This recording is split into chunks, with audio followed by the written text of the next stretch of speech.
కేంద్ర ప్రభుత్వం అందిస్తున్న పథకాల్లో సుకన్య సమృద్ధి పథకం ఒకటి. ఇది ఆడపిల్లలకు ఆర్థిక సాధికారత కల్పించేందుకు ఉద్దేశించిన స్కీమ్. ఈ పథకం మంచి ప్రజాదరణ కూడా పొందింది. ఇప్పుడు కేంద్రం చిన్న మొత్తాల పొదుపు పథకాల్లో కీలక మార్పులు చేసింది. కొన్ని కొత్త మార్గదర్శకాలను విడుదల చేసింది. అక్టోబర్ 1 నుంచి ఈ రూల్స్ అమల్లోకి వస్తాయి.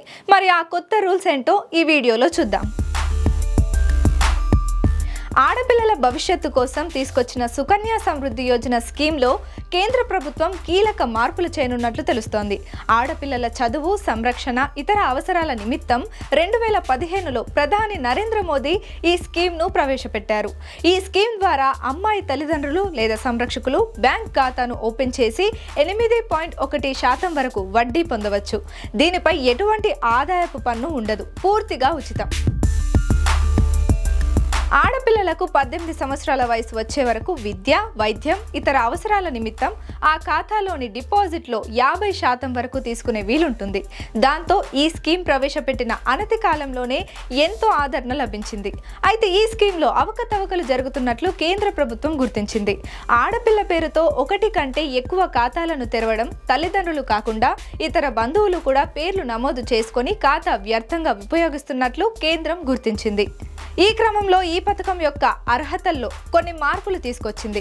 మారిన నిబంధనల ప్రకారం ఆడపిల్లను సంరక్షించే ఇతర బంధువులు చట్ట ప్రకారం గార్డియన్షిప్ తీసుకోవాల్సి ఉంటుంది.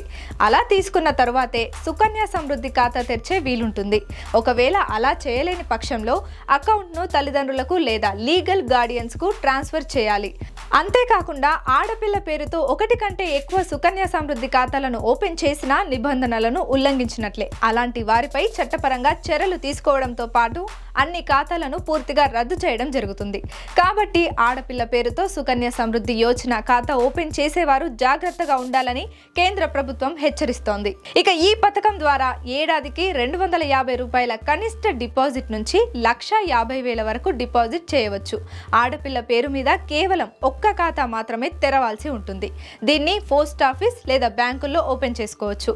18 ఏళ్లు నిండిన తర్వాత ఆడపిల్ల వివాహం జరిగితే ఈ ఖాతాను ముందుగానే మూసేయవచ్చు.